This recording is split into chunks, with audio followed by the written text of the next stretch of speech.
Bonjour Anne. Alors déjà, première question, qu'est-ce que le gluten? Alors, vous l'avez un petit peu dit, hein, c'est une protéine que l'on trouve dans les graines de certaines céréales. Ça peut être le blé, l'épeautre, l'orge, le seigle. Alors évidemment, puisqu'on la trouve dans ces céréales, on va la trouver dans les farines faites à partir de ces céréales et dans tout ce qui est fait, fort logiquement, avec ces farines. Hein, bien évidemment, le pain, les pâtes, les viennoiseries, par exemple. Et elle a une particularité, cette protéine? Oui, une particularité qui fait qu'on l'utilise beaucoup. Et pour savoir un petit peu pourquoi, on va revenir à son étymologie. Gluten, ça veut dire, ça vient du latin, glu, qui veut dire... Colle? Oui, absolument. Alors, j'ai un petit peu raté mon effet. Cela dit, c'est important, c'est une substance élastique, visqueuse. C'est pour ça qu'on l'utilise, parce que elle va donner du moelleux à la cuisson aux produits de boulangerie. Ça sert aussi de liant. Hein. On utilise le gluten dans toutes sortes de plats préparés, des sauces aussi. Quand on lit sur les étiquettes, faut le savoir, amidon, malt ou protéines végétales, souvent, ça veut dire gluten aussi. Et c'est vrai que le gluten rend malade? Alors, oui et non, faut pas tout mélanger et c'est vraiment ce qu'on est en train de faire en ce moment. Il y a d'abord les personnes allergiques au gluten, hein.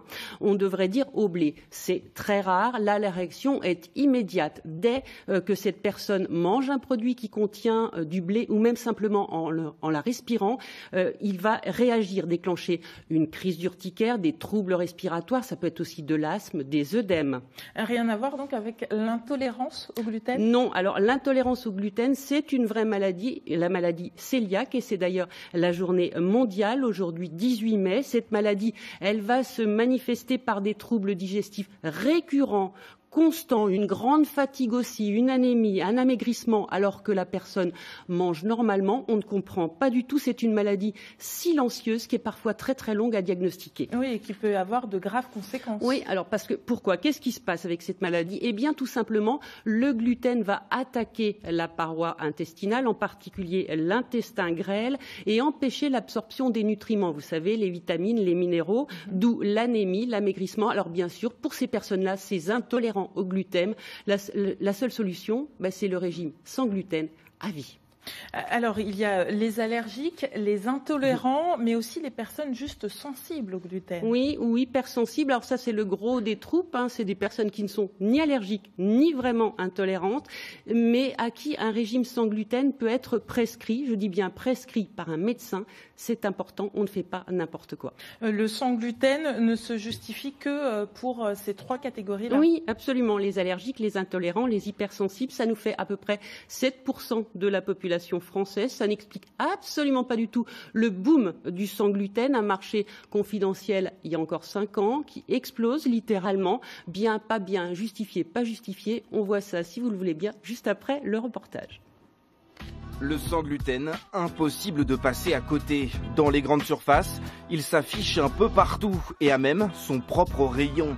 Dans les magasins bio, c'est aussi le secteur qui ne cesse de grandir année après année. Du chocolat, des petits gâteaux et des plats surgelés, les industriels inondent les rayons de nouveaux produits sans gluten. Tous les mois, j'en ai 7 ou 8 qui arrivent. Alors ça peut être variable, mais dans les nouveaux produits, on a toujours une place spécifique allouée au sans gluten et c'est vraiment le produit du moment. Lorsqu'ils sont made in France, ces produits viennent pour l'essentiel de Picardie. Bruno Pierre est un pionnier du sans gluten en France. D'abord pour un grand groupe et depuis 6 ans à la tête de sa propre société. Aujourd'hui, il emploie une centaine de personnes. Une croissance exceptionnelle grâce à une gamme renouvelée sans cesse à partir d'une recette toute simple. On part d'éléments tout à fait naturels, on part de fécule de pommes de terre, donc dans la région on est plutôt servi. On part un petit peu de maïs et surtout de riz, dans lequel on va rajouter des gommes végétales pour donner de la texture et reproduire un petit peu le réseau d'une pâte normale, entre guillemets, mais dans lequel il n'y a pas de gluten. Seule une personne sur 100 serait intolérante au gluten, mais les clients ne sont pas tous malades. Les régimes sans gluten ont la cote et ce n'est pas qu'un effet de mode. Notre alimentation serait saturée en gluten. Le gluten, on le trouve dans le blé, il y a du blé partout. Donc dans les pâtes, le pain, les gâteaux, les viennoiseries, les plats industriels et également dans le jambon. C'est pas forcément bon pour l'organisme de manger trop de gluten. On en consomme beaucoup plus qu'il y a 20 30 ans, 40 ans. Notre entrepreneur surfe sur la tendance. Si ces gâteaux s'exportent à l'étranger et se vendent dans le TGV, c'est aussi parce qu'ils ressemblent à ceux des grandes marques et s'adressent à tout le monde. On fait des produits qui sont vraiment tout gourmands, nutritionnels quand on peut, c'est-à-dire qu'on apporte même de la nutrition autour de la gourmandise et bien sûr de la sécurisation sans gluten, avec une présentation qui donne envie. Et on peut se faire plaisir tout en mangeant des produits sans gluten. Le sans gluten, un produit 2 en 1, bon pour la santé, bon pour l'emploi. Oui, bon pour la santé de cette entreprise, ça c'est sûr.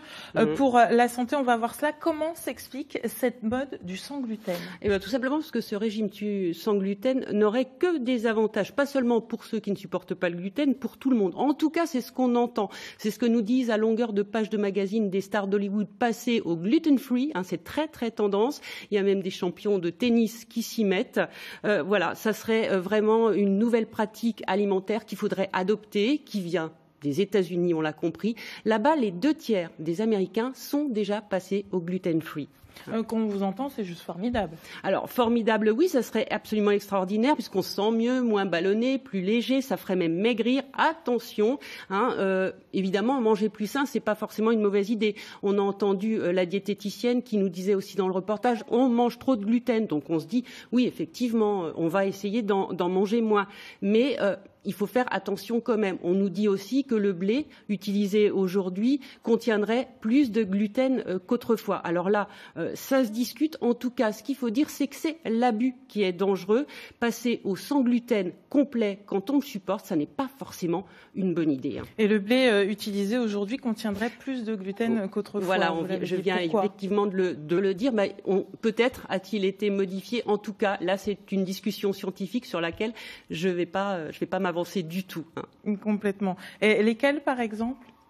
Pardon. Donc, vous me disiez, il y a des déficits, c'est ça ? Oui, alors effectivement, si on se prive du sans gluten, qu'est-ce qui va se passer ? Eh bien, effectivement, on va arriver à des carences, des anémies, on va arriver à un déficit de vitamines, de minéraux. Donc, faire attention. Merci Anne, on se revoit dans 15 jours, car lundi prochain, c'est le lundi de Pentecôte, pas d'émission.